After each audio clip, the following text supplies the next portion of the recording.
عبود بدي ايفون يا اخوي، سمي بالله، استبشر بالخير. لسه هلا بلشنا. شو بدي ايفون؟ روق شوي علي هيك، خلينا ناخد ونعطي، ننبسط شوي بالحديث. مشتاق لكم كتير انا. بس اسافر برا البيت وهيك يكون عنا حفلة او عنا شغل، فانا ما بحب اطلع وفوت، يعني بقعد يعني بقعد بالاوتيل كتير. هيك خطر لي ليه بدي اقعد مع حالي انا، لماذا التوحد يا اخا؟ بسرد معكم. غني عمرك انا حبيبي يا طارق، يقبرني ربك. عبود قول اسمي. شامي. شو شامي؟ شو اسمك؟ انا بعرف اسمك بس عم بتسأل عليك، كأنك عم تبطل تشتغلني مثل الاول. والله انا حاسس انتو اللي عم تبطلوا تشتغلوا مثل الاول، انا ما تغيرت عليكم. انتو الامتحانات والدراسة غيرتكن علي. نسيتوا انا اللي كنت قلكن روحوا درسوا، ديروا بالكن على حياتكن واموركم. حبيبي يا عيسى، يقبرني قلبك. طلع لك دان. هيك هي حياة الكبار الناضجين، صعبة. مارك، بونجور، شو عبالكم تاكلوا اليوم؟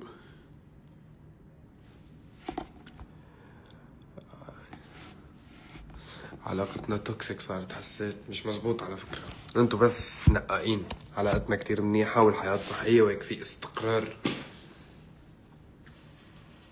واضح في كتير حكي بقلبك. والله ما في حكي بقلبي، يعني سلبي. مشتاق لكم بس بنقضي وقت، بس هيك حاس حالي بعيد هيك منيح. تعرف يا شربول، انا وصغير بس اقعد على كرسي بيتحرك، يعني ما في اقعد بلا لعب. اقسم بالله ما بعرف اقعد بلا لعب. كان لازم نلاقي كرسي جنبك. انا صار لي فتره عم بحضر لكم الاغاني وهيك. والله ما بعرف، يعني بعتقد بعد رمضان بتبلش تنزل اغاني، بس اللي جاي ان شاء الله خير. هيك خلينا ما نحكي عن اللي جاي ونشتغل على رواق، وان شاء الله هيك ربنا بيوفينا فيه وتحبه. خلينا هلا ننبسط نتسلى مع بعض. بعد عن نص الشاشة. ايه اوكي، بس ما لا بتعيطي يعني، ما فهمت. بعدت ها. هي كمان يلا بلا ما تشوفوني. هيك احسن شوي، هيك احسن. هيك منيح. بنص مستشور شعرك. لا يا اخوي، لما بنام بالطيارة الاي سي بضل ضارب على راسي باي سي الطيارة، فشو بيعمل؟ بينفش الشعرات، فبتحسني مستشور. انا مش مستشور، مش ايوه. شو عم تلعب؟ بلعب ببجي. بلا مزح والله ببجي موبايل. ولو قد ايه صلي عن هاللعبة. تعرف بالكورونا اي سنة؟ 2019. 2019 2020 سردة مع اولاد العم ونقعد نلعب للصبح وببجي. قد إيه عمرك انت؟ بدك تكبر تعطيني تعطيني يعني. وحياة امي اعطيني نقعد نتسلى على الحمام، نتسلى على الحمام. وعيت له شوي. حطيتني بالمعركة دغري. ثواني شوي، ما حدا يحكي، في عندي معركة هون عم تقول. اسف، هذا يعني ما بقدر بعبر بلا ما احس.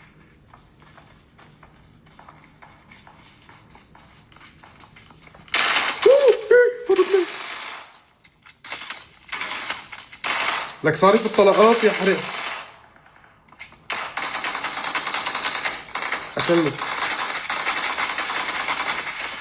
قتلت اثنين، قتلت اثنين وحياة امي كبسوا علي. موت يا حرق. 3 ثواني رجعتني 5 سنين لورا.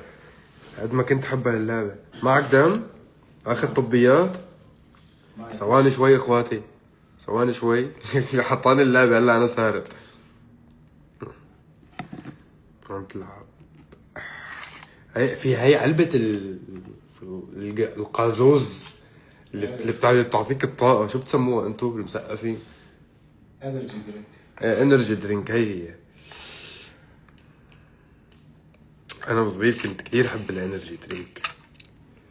ثواني يا اخواتي خليني كفي الدق. فوتوا العبوا معي اذا بدكم. مو بقى هون في كتير 9 اشخاص بس. ليك في واحد عم يكبسني من هون. يا اخوي الغالي.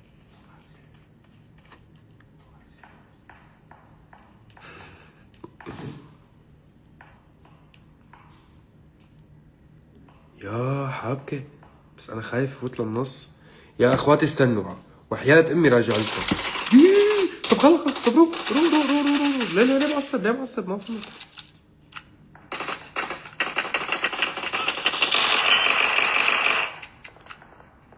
ولك يا شربل ما معك طلق كمان. قتلته وحياة امي قتلته. ثواني شوي ضل كم واحد باللعبة 8 بس. اعطيني كفه وخلي حمادان. مع حمادان بدي يفوتوا يلعبوا معي اذا بدهم اعطيكم اسمي قالوا نفوت كلياتنا 20,000 بني ادم نلعب ببجي. هي شو كان بيقول المثل؟ بيقول المثل على العقيق اجتمعنا. طب روح عم باخد طبية يا زلمة.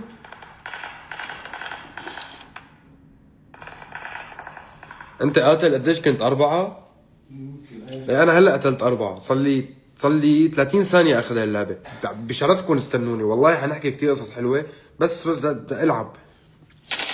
ثواني ببجي فاتت. ببجي موبايل برأيي لازم تدخلوا تساعدوه. بحب ببجي. شربل شركة ببجي عم تكتب لي على اللايف. ثواني شوي. شركة ببجي على عيني بس ممنوع اخسر. استنوا شوي والله العظيم اذا بموت. يا زلمة ليه مو جايب فشك كفاية؟ روق شوي.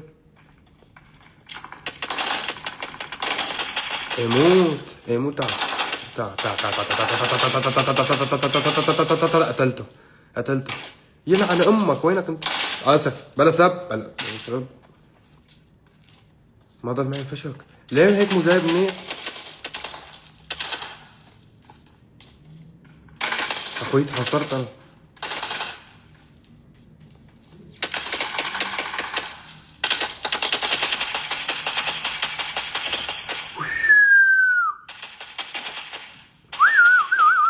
تعرف قد ايه ضل؟ قتلته. ضل 4 شربل. وحياة امي حفوز اللعبة شكلي. وحياة امي حفوز اللعبة. شركة ببجي موبايل لساتهم هون. ايه بعد عم يحضروك. راحت الكاريزما كلها. مش الحال روحنا انا عم بلعب ببجي. بس عن جد هذا هي ببجي موبايل فاتت على اللايف. اوفيشال بيج. شو هالسرعة هاي يا اخواتي؟ مرحبا ببجي موبايل. معلش بس ما تخسروني حخلص اللعبة بنحكي معكم. عن جد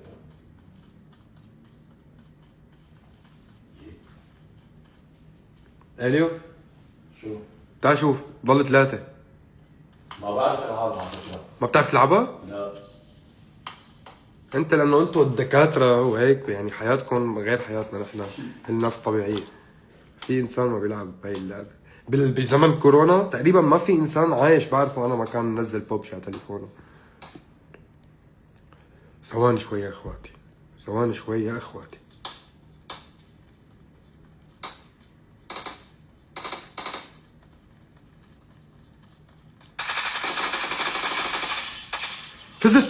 فزت وحياة امي فزت.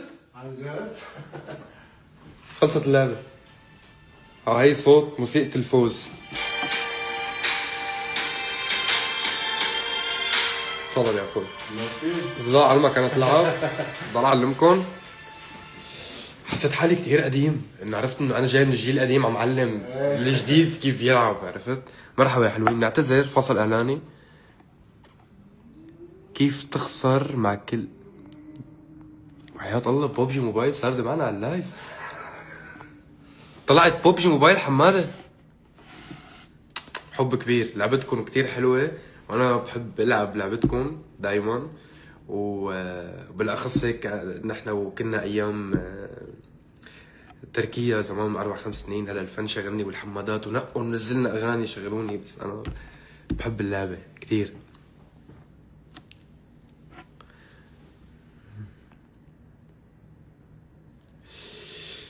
اوه هذا الصوت اللي لكم ليلي وقلبي وليلكم، غني ونبكي على حين الخان وباعون.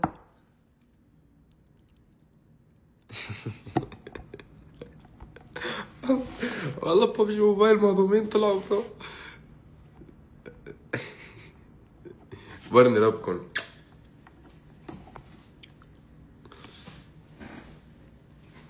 اشتقنا لللايف صراحة، والله يعني أنا كثير مشتاق لكم وحياة الله. أنف كبير أخوي أخوي أخوي، أنا كنت غايب عنكم يا بتنمروا علي. لا تنمروا علي يا أخوي، أنا شو عملت لك؟ إليو خبرنا أنت كحكيم، بس حدا يتنمر عليه شو بتعمل؟ يعني مثلك ليل نهار. مثلي أنا إذا تنمرت عليه كمان اذا بلعب ببجي كل واحد بيموت بعمل له CPR. أعتقد كنت بتكسب لأن اللاعبين التانيين كانوا مسحورين بصوتك مش مركزين. الله يقبرني ربكن يا ببجي. أحلى عالم بالعالم أخواتي. والله أنا مسحور بلعبتكم، مش قادر بدي يعني مش قادر مرد عليهم. يقبرني رب اللعبة تبعكم، أحلى عالم. هذا الحمادات كلهم كابسين اللي عندكم على اللعبة يمكن عم بينزلوها لأنه عبود لي أذنك كبيرة مشان نسمع فيهم. قلي كفيها ليه تمك كبير مشان عاكلك فيهم. قصة ليلى والشامي. قصة ليلى والشامي أنا مش ليلى. إيه لعطيكي روحي قربان قولي ليلى. عبود قول لببجي يعملوا شخصية الشامي. ليش؟ انا ماني متابع التحديثات انه هلا في شرب الشخصيات بتنزل بببجي. هلا انا عم بلعب قبل كان في واحد توماس شلبي شخصيا باللعبه. توماس شلبي. توماس شلبي. طب حطوا لنا شخصيتنا باللعبه يفوتوا الحمادات يلعبوا بالشامي. ما حدا بيلعب بالشامي، بس انا قصدي يلعب شخصيه ولا بيلعب شخصيتي. اخوي شو هالإهانات هاي؟ بس حلوة تكون شخصيتي باللعبة. ببجي ما انكم انتو كتير مهضومين واموركم بخير وفتوا سردتوا معي على اللايف وهيك، طب عملوا لنا شخصية فوت بسرد عليها كل يوم. قال حطوا شخصية مع الرقصة. هلا ما بتقطع الواحد بيرقص الرقصة تبع وين؟ ببجي اذا انتم موجودين قولوا لي حبوا حنان، بدي اياها تخلد التاريخ. الاوتفيت خارق يا اخوي، والله لابس كنزة عادية قلبي عالية قمة بالتواضع والكلاسيكية. حابين نشوفك بتونس. ايوه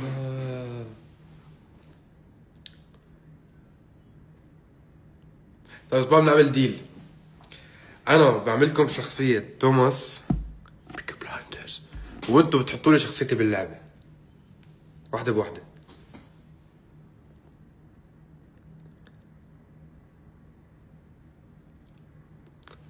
خذوا سكرين شوت. ببجي عملت لنا حب وحنان. يعني مشهور ما قلت يا اخوي وحياة امي ما عم لحق. ليش متكبر انا يا اخوي انا متكبر. عايزين نشوف توماس شيلبي العرب. شو جلسة تصوير بكره نعمل لهم؟ جهزت عن شو تحكي؟ والله. بتشوف من عيني يا عيني.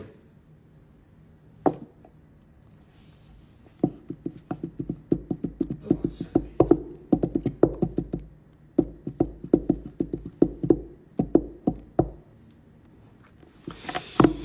اعترفوا انكم اشتقتوا لي كتير، اعترفوا انكم ما عم تقدروا تنفسوا بلاقي كنتوا. وانه انا صار لي شهرين 3 ماني منزل غنية، وانه انتو هلا مالكم مرتاحين ومكتئبين لهذا السبب. اعترفوا يا اخواتي انه انا وجودي بالحياة بسبب سعادتكم. كرمال نعمل اتفاقية مع ببجي هلا ونعمل تمثل. احمي الفرد. اي هلا انستغرام بيحذرنا، ما تحذرنا، بنمزح.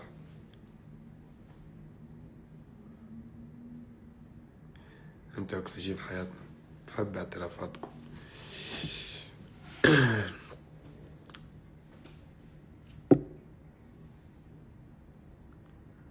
يقبرني ربكم. يا ريت لو بتعرفوا بس 1% قد ايه بحبكم، وقد ايه ممنون لوجودكم، وقديش انه انتو سر كل نجاحاتي وسعادتي بالحياة، وقديش محضر لكم اشياء حلوة، وقد ايه يقبرني ربكم، وقد ايه اهضم جمهور بالعالم، واكبر جمهور بالعالم، والذ جمهور بالعالم، واللي ما في مثلكم بالكون بالبشرية. وحاش حكيهم مع دراستكم. يلا على الدراسة. مو فترة امتحانات هاي يا شربل؟ بقى هلا تبلش على الدراسة. لو بتنزل أغنية مصرية يبقى قمر. والله من عيني، هاي السنة في أغنية مصرية حتنزل إن شاء الله، ومع شخص مش حتوقعوه. هيكون خيالي لو عملناها يا شلب العرب. أيوة إليو حجز لي استوديو، بدي انزل اعمل جلسة تصوير شلب العرب. لا هون رح نعملها. وين بالاوتيل؟ لا في هون استوديو. هون في استوديو؟ إيه. خلص من عيني يا عيني. بكره قبل الحفله في عندي عمل مصري.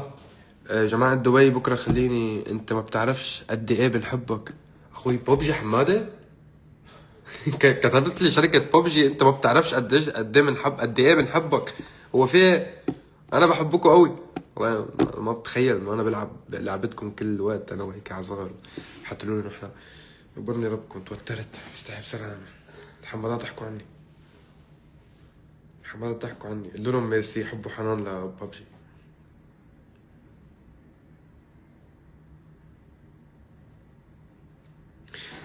شركة ما في حفلة في عنا حفلة بسلطنة عمان سون. عم نشتغل عليها. عم نشتغل عليها. اوكي.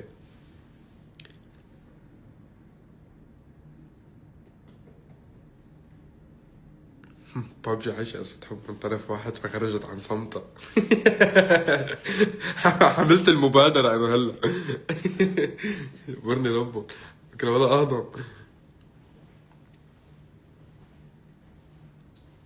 خلص من عيوني شركة ببجي، من عيوني حابة هيك اسرد على اللعبة وارجع العبها من اول وجديد، وخلي الحمادات يفوتوا يقتحموا اللعبة هلا.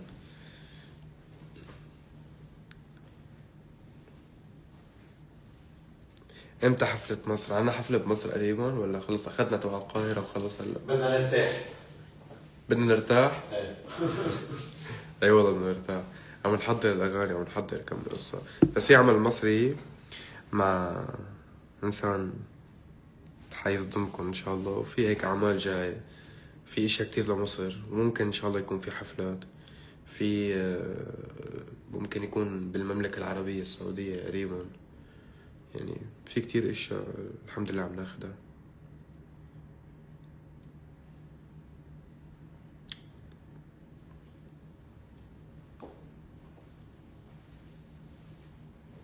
بس انا بعتقد انه 2026 راح تكون سنة حلوة علينا ان شاء الله، على الصعيد الشخصي وعلى الصعيد المهني وعلى الصعيد الفني وعلى الصعيد الحمادي. يعني حاصل الحمادات هيك حيكونوا كمان.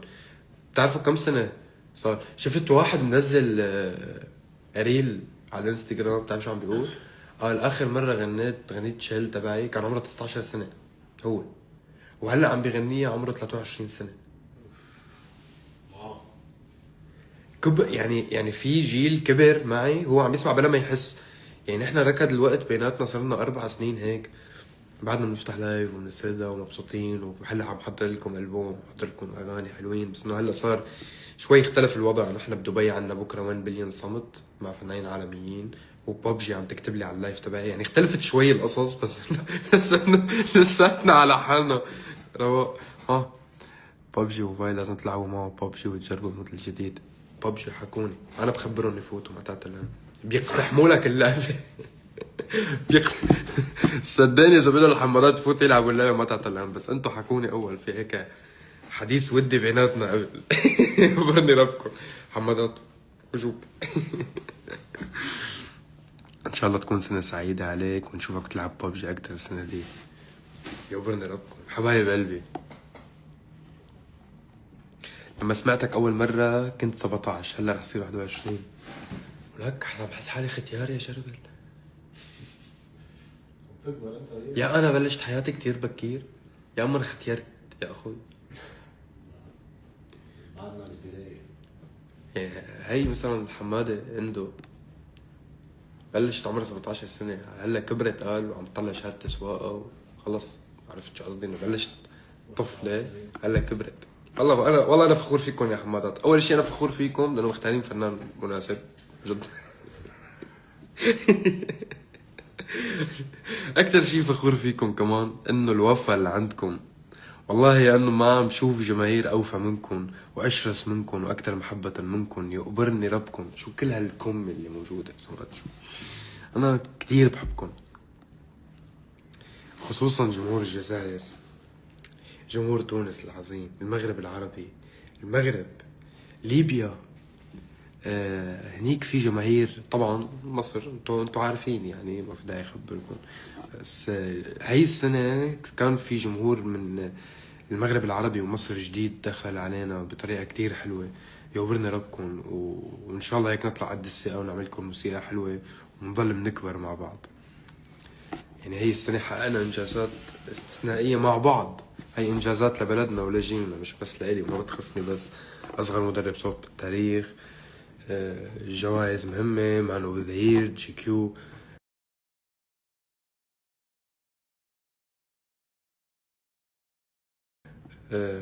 عملنا حفلات شو؟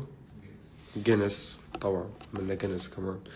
عملنا حفلات استثنائية ومهمة، عملنا أعمال مشتركة مهمة. الحمد لله رب العالمين، الحمد لله رب العالمين. لا هلي حاجة حوس قلقتني. لولو حاجة حوس لازم تاخد بريك من الشغل انت والحفلات. ما قد منه موتر هذا اليوم. الحمد لله رب العالمين. شربل شو؟ شربة لا بالعكس بننبسط انا وياه بالسفره. بتلاقينا قاعدين بمطار امريكا مثلا، عندنا حفله تاني نهار عم ناكل هوت دوج بالمطار انا وياه. او كيف تحب البيض؟ طلب اومليت. قاعدين نحن بالمطار. احلى سردة مع شربل. خلوا الكومنتات كلها عايزين حفله بمصر، والله من عيني. انا طلبت من شربل انه يجهز لنا حفله بالقاهره، حفله جماهيريه لكل الاعمار ان شاء الله، من عيوني. والله بتشرف بالقاهرة وبتشرف بمصر. بس هيك أنا عاوز أديكم أعمال غنائية بلهجتكم تحبوها إن شاء الله بننجح فيها يا رب.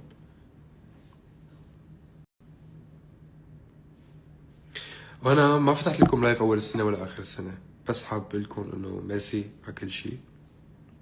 بحبكم كتير وشكرا للوفا وللثقة اللي بتعطوني إياها. وبشوف محبتكم بالتعليقات، بشوف تصاميمكم كل الوقت، بشوف كل شي عم تعملوه.